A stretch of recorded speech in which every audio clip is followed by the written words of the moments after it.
This is soybean. I'm going to wash it. After this, I'm going to boil it.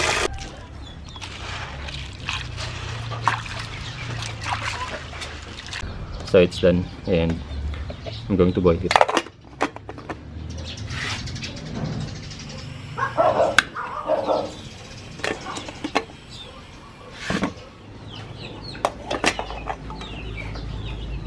It's done. And next is I'm going to wash it.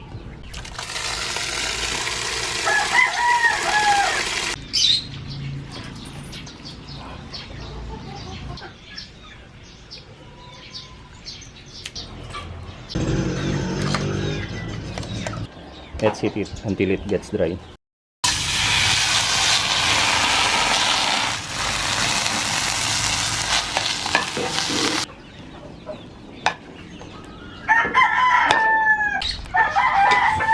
So this is it. Next is I'm going to blend it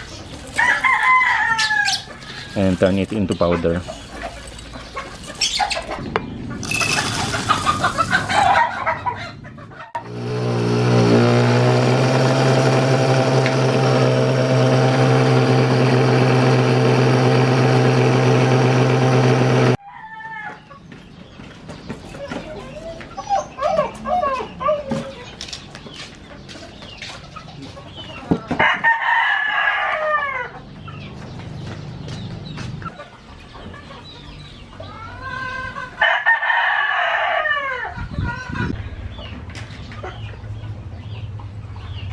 So this is now the soybean powder, and this is skimmed milk.